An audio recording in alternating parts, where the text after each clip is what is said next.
7 kekuatan militer Indonesia yang ditakuti dunia. Proses modernisasi militer Indonesia yang sudah dijalankan sejak tahun 2004 sampai saat ini, sudah menunjukkan peningkatan. Hal ini merupakan buah dari komitmen pemerintah Indonesia yang tidak ingin harga diri bangsa dilecehkan oleh negara lain. Belum sempurna, memang. Tapi sudah berada pada jalur yang cukup tepat untuk membawa perubahan berarti. Berikut 7 kekuatan militer Indonesia yang ditakuti dunia. 1. Anggota prajurit personel. Tentara Nasional Indonesia cukup membanggakan. Mereka adalah pahlawan di era kemerdekaan. Kegigihannya dalam berlatih begitu hebat, sehingga dapat menciutkan nyali negara manapun yang berniat mengganggu kedaulatan NKRI.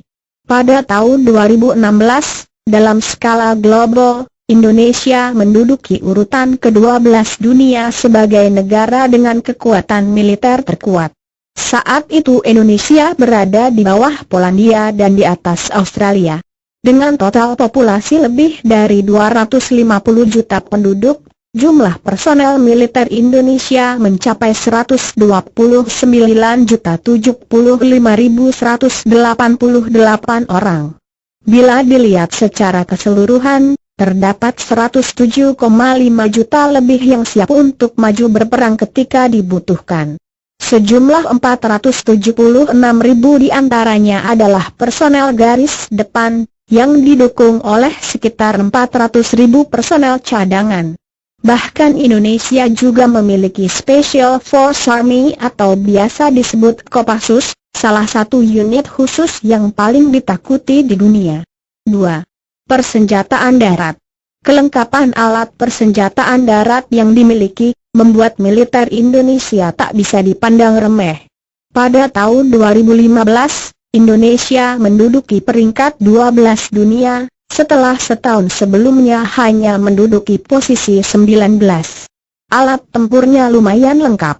Untuk jenis tank, meliputi Main Battle Tanks, MBT, tank skala medium sampai tank perusak. Kendaraan darat untuk tempur tersebut berjumlah 468 buah pada tahun 2015 atau bertambah 94 buah dibandingkan tahun 2014. Militer Indonesia juga memiliki Armored Fighting Vehicles, AFVs, sebanyak 1089 unit, Self-Propelled Guns, SPGs, sebanyak 37 buah, Turret Artillery 80 buah dan Multiple Launch Rocket Systems, MLRs, sebanyak 86 unit. 3. Persenjataan laut. Indonesia sejak dahulu dikenal sebagai negara maritim karena banyaknya pulau yang terpisah oleh lautan. Sehingga, Indonesia terus berbenah membangun kekuatan armada militer lautnya. Indonesia secara keseluruhan memiliki peralatan, kendaraan dan persenjataan untuk digunakan di lautan sebanyak 171 buah. Jumlah tersebut terbagi atas corvette, 26 unit, kapal selam, 2 unit, coastal defense craft, 21 unit, dan mine warfare, 12 unit. 4. Persenjataan udara.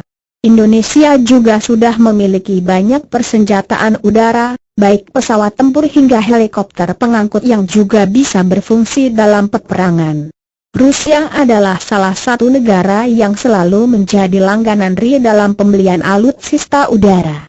Tercatat, Indonesia pernah membeli sebanyak 10 jet tempur Sukhoi dari Rusia dan 8 helikopter Apache dari Amerika Serikat pada tahun 2013 lalu. Di tahun 2014, kendaraan tempur udara yang dimiliki Indonesia dalam data GFP tercatat sebanyak 381 buah, mencakup semuanya. Pada tahun 2015 jumlah itu bertambah menjadi 405 unit. Adapun jet tempur yang dimiliki Indonesia yakni sebanyak 30 buah, fixed wing attack aircraft sebanyak 52 buah, pesawat pengangkut sebanyak 187 buah, trainer aircraft sebanyak 104 buah dan helikopter umum dan tempur dengan total 153 unit. 5. Pasukan Elit Indonesia. Pasukan Kopassus TNI AT mengikuti geladi upacara peringatan HUT ke-70 TNI di Dermaga Indah Kiat, Merak, Cilegon, Banten, Sabtu, 3/10. Peringatan HUT ke-70 TNI yang akan dihadiri Presiden Joko Widodo pada 5 Oktober 2015 mendatang akan diadakan simulasi pertempuran darat, laut, dan udara yang diikuti ribuan prajurit TNI. Antara foto Yudi Mahatma Fort ke-15. Nama Kopassus, Komando Pasukan Khusus, sebagai pasukan elit Indonesia pasti sudah tak asing lagi bagi dunia. Kopassus pernah mengalami pertempuran dengan SAS, Special Air Service, yang merupakan pasukan elit Inggris di pedalaman Kalimantan. Selain itu keberhasilan Kopassus dalam membebaskan sandera pesawat Garuda 206 di Thailand di tahun 1981 membuat nama Kopassus makin lebih dikenal. Belum lagi berbagai prestasi yang ditorehkan Kopassus dalam kejuaraan menembak tingkat dunia. Dengan segudang prestasi, Kopassus meraih peringkat 3 sebagai pasukan elit dunia versi Discovery Channel Military 2008. 6. Tentara Bayangan Indonesia. Seperti diketahui, tentara Kopassus Indonesia membuat Amerika Serikat gentar. Konon katanya pasukan elit Kopassus mampu membuat pasukan Amerika seperti anak kecil di hadapan mereka. Tapi apakah semua tahu? Ternyata di balik kuatnya tentara Kopassus Indonesia, masih ada pasukan lain yang ditakuti dunia. Pasukan ini diberi nama Pasukan Bayangan Indonesia. Pasukan Bayangan Indonesia ini sendiri terdiri dari Dayak Armies, berbekal senjata beracun, Leak Bali, punyai kekuatan sihir jahat. Leak akan hanya beraksi pada malam hari, sedangkan di siang hari ia hanya sebagai orang biasa saja. Ada cerita menarik soal pasukan Garuda 30. Pasukan Garuda berhasil membekuk 3.000 gerilyawan di Kongo berbekal akal bulus dan kecerdikan.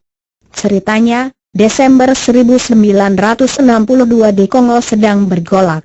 Kontingen Garuda III, Kongo III, di bawah pimpinan Kolonel Kemal Idris berangkat sebagai pasukan perdamaian di bawah UNOC, United Nations Operation in the Congo.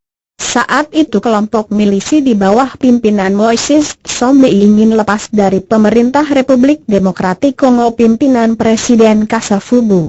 Rakyat sipil pun segera menjadi korban pertikaian antar milisi dan tentara pemerintah. Suatu hari, terjadi serangan yang dilakukan 2.000 gerilyawan Kongo ke markas pasukan Garuda. Saat itu markas hanya dipertahankan 300 tentara. Setelah baku tembak berjam-jam, gerilyawan dapat dipukul mundur. Untungnya tak ada korban di pihak Indonesia. Kami melakukan penyerangan di malam hari dengan kapal yang digelapkan di atas Danau Tanganyika, tidak berapa jauh dari daerah Albertville. Pasukan kami yang berkekuatan 30 orang menyamar sebagai hantu, beber Kemal Idris. Kemal tahu 3.000 pemberontak itu sangat percaya tahayul. Mereka takut pada hantu spirites yang digambarkan berwarna putih dan melayang-layang di waktu malam. Maka 30 anggota pasukan Garuda itu berpakaian jubah putih dan segera menyerang. Melihat sosok-sosok putih bergerak-gerak, semangat mereka hilang sama sekali dan segera menyerah, kata Kemal. Dalam operasi kilat itu, ribuan gerilyawan Kongo ditangkap. Senjata-senjata mereka yang ternyata lumayan canggih disita. Dalam peristiwa itu hanya seorang prajurit TNI yang cedera. Salah seorang gerilyawan yang panik saat digerebek, melemparkan ayam yang tengah dibakarnya pada tentara Indonesia. 7. Nasionalisme Rakyat Indonesia.